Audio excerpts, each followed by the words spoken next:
सध्या देशभरात गाजत असलेल्या नीट प्रकरणामध्ये लातूर करेक्शन उघड झाल्यानंतर या संपूर्ण घटनेचा तपास आता सीबीआयकडे वर्ग झालेला आहे. या प्रकरणी 2 आरोपी हे सध्या सीबीआयच्या अटकेत आहेत. त्याच्यापैकी एक संजय जाधव आणि दुसरा जलील खान पठाण आहे. आज या दोन्ही आरोपींना लातूरच्या न्यायालयापुढे उभं केलं असता न्यायालयानं संजय जाधव याला सोमवारपर्यंतची सीबीआय कोठडी दिलेली आहे. आणि या संपूर्ण घटनेविषयी, संपूर्ण प्रकरणाविषयी संजय जाधव यांचे वकील आपल्यासोबत आहेत, बळवंत भाऊ जाधव.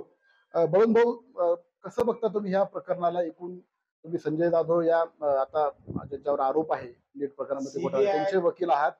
कशा पद्धतीचं हे पूर्ण प्रकरण आहे आणि परत संजय जाधव यांना आता सोमवारपर्यंत सीबीआय नीट हे जी संस्था आहे ही परीक्षा घेणारी, त्याचा आणि संजय जाधवचा या 12 दिवसामध्ये संबंध जोडण्यास या यंत्रणा अपयशी ठरलेल्या आहेत. काही दिवस शिवाजीनगर पोलीस स्टेशनने तपास केला, 6 दिवस, कालपासून 4 दिवस सीबीआयने केला. आणि याच्यामध्ये फक्त एक गंगाधर नावाचा माणूस माझ्या फोनमध्ये सापडतोय. तेवढ्या एका कारणावरून त्यांनी आज मला पीसीआर मागितला संजय जाधवला.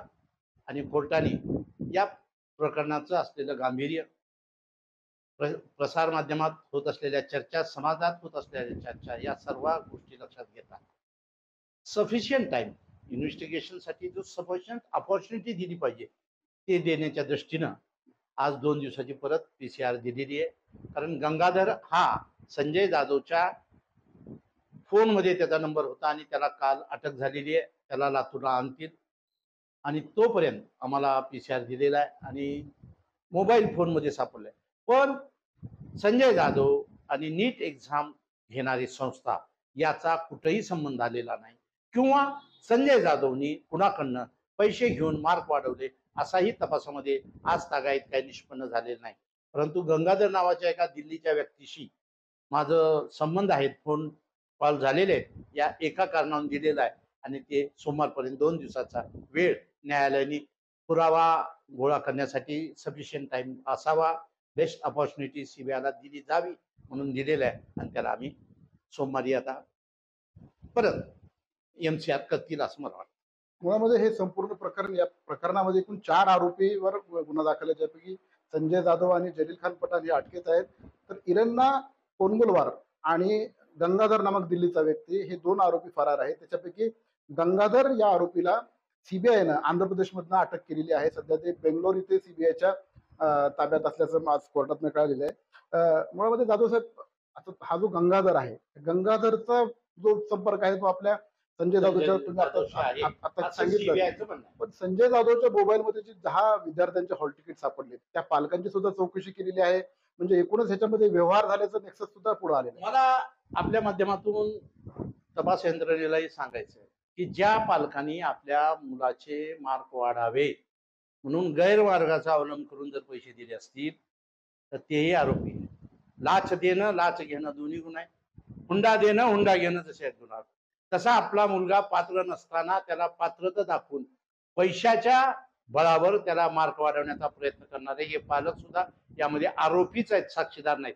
त्यांनाही आरोपी करावं अशी माझी मागणी. ह्या 10 जणांची चौकशी सीबीआयने केलेली आहे म्हणते, मग त्यांना आरोपी का करण्यात येत नसेल? का करत नाही तेच कळत नाही. माझं म्हणणं तेही आरोपी आहेत, त्यांनी गैरमार्गाचा अवलंब केलेला आहे. आणि हे माझ्या आरोपीत नाही, दुसऱ्या आरोपीच्या आरोपात आहे. मी मध्ये कडी आहे, गंगाधर आणि जलील मधली मी कडी आहे, तेवढंच माझा रोल आहे याच्यामध्ये. बरं भाऊ, आपण लातूरचे खूप निष्णात वकील आहात, राजकारणी आहात. कुठं ना कुठेतरी या प्रकरणामध्ये लातूर पॅटर्नचं नाव डागाळायचं असं आपल्याला वाटत नाही का? आता तुम्ही म्हणताय की संजय जाधवचा थेट त्याच्यामध्ये काही संबंध नाहीये. मग हा पूर्ण प्रकरणामध्ये आता महाराष्ट्राचं नेक्सस लातूरच्या माध्यमातून पुढे आलेला आहे. तर याच्यात खरं दोषी कोण आहे? आता एनटीएचे अधिकारी, त्यांना सुद्धा निलंबित केलेलं आहे. काय वाटतं तुम्हाला? नाही, ही एक मिशिप आहे. मधल्या लोकांनी मार्क वाढवून देतो, ज्यांचा नीट संस्थेशी कसलाही संबंध नाही. परंतु काय करतात, शाळेच्या चपराशापासून मी करून देतो म्हणून पैसे काढायचे. आणि जे पालक असे करतात ते जिम्मेदार आहेत की आपल्या मुलाची पात्रता नसताना अशा प्रकारे मार्क वाढवण्याचा प्रयत्न पालकांनी करू नये. हा धडा याच्यामधून घ्यावा सगळ्यांनी, की पैसे देऊन घेतलेले मार्क योग्य नाही. तुम्हाला कुणीतरी फसवतोय, तुमचं बघतंय, पैसे घेते जवळ ठेवतोय, तिकडे द्यायचंच नाही. दाखवायचं की मी करू शकतो म्हणून पैसे घ्यायचे, जवळ ठेवायचे, किंवा त्याला माझ्यावर कोण आहे त्यानं मला फसवलेलं असतं की त्यानं पैसे घेऊन माझे दिल्लीत संबंध आहेत असं दाखवण्याचा प्रयत्न केला. इनफॅक्ट नीटमध्ये घोटाळा झालेला नाही, नीटचा पेपर सेटर फुटला नाही, पेपर बाहेर आला नाही, या असा पुरावा काही आलाय का सीबीआयकडे? असा काहीच आलेला नाही. किंवा ज्या कॉम्प्युटरवर मार्कशीट तयार होते त्या कॉम्प्युटरवरचा ऑपरेटर फुटलाय का तुमच्याकडे? नाही. नीट एक्झाम घेणारी जी संस्था आहे, जे इन्स्टिट्यूशन आहे, त्या इन्स्टिट्यूशन मधला कोणताही घटक आज तागायत या स्कॅन्डल मध्ये इन्व्हॉल्व आहे असं मला वाटत नाही. आणि लातूर पॅटर्न आज नाही, 1982 पासून हे लातूर पॅटर्न, शव पॅटर्न चालत आलेलं आहे. हे मेरिटवरच आहे. काही मिसशिप होतात त्याच्यामुळे थोडं झाकाळलं जात आहे, पण लातूर हे लातूर आहे, लातूर पॅटर्न चांगलंच आहे. तुमचा जो आशिल आहे आता संजय जाधव आणि जलील खान पठाण, ही दोन नावं सीबीआयच्या तावडीत असतील का मग पोलीस तपास यंत्रणेच्या रडारवर कशी आहे? ही निश्चिप आहे. गंगाधर नावाच्या व्यक्तीनं या लोकांना मिसलीड केलं की मी तुम्हाला करू शकतो आणि त्याला बळी पडले, तेवढंच मला वाटतंय. आज ताक आहे. बरं, शेवटचा प्रश्न याच्यामधला इरन्ना कोंगलवार म्हणजे संजय जाधव आणि जलील खान पठाण यांचं नेक्सस इरन्नाच्या थ्रू गंगाधर पर्यंत आहे असंच आजपर्यंत होतं, पण आज संजय जाधवचं डायरेक्ट लिंक गंगाधरशी असल्याचं पुढे आलंय. इराणा का गळतो आणि इतके दिवस इराणाचं नाव का आलं? इरन्नाचं मोबाईल जप्त झालाय.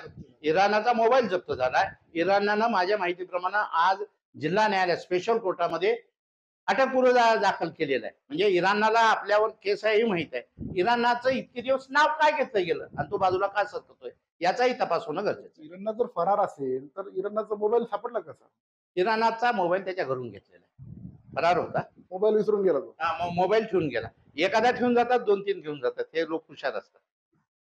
तर एकूणच हे नीटचं प्रकरण दिवसेंदिवस क्लिष्ट होत चाललेलं आहे. याच्यामधल्या संजय जाधव नामक आरोपीला न्यायालयानं 2 दिवसाचं पुन्हा एकदा सीबीआय कोठडी दिलेली आहे. तर हा जो आरोपी आहे जलील खान पठाण याला न्यायालयीन कोठडी म्हणजे अर्थात एमसीआर या ठिकाणी दिलेलं आहे. आता हे प्रकरण नेमकं कुठल्या दिशेला जातं? गंगाधर हा आंध्र प्रदेशमध्ये अटक झालेला आहे. इरन्ना कोंगलवारचं नेमकं काय होणार ते येत्या काळात आपल्याला सीबीआयच्या तपासामध्ये सोमवारी आपल्याला दिसून येईल. शशिकांत पाटील, टाइम्स नाव मराठी, लातूर.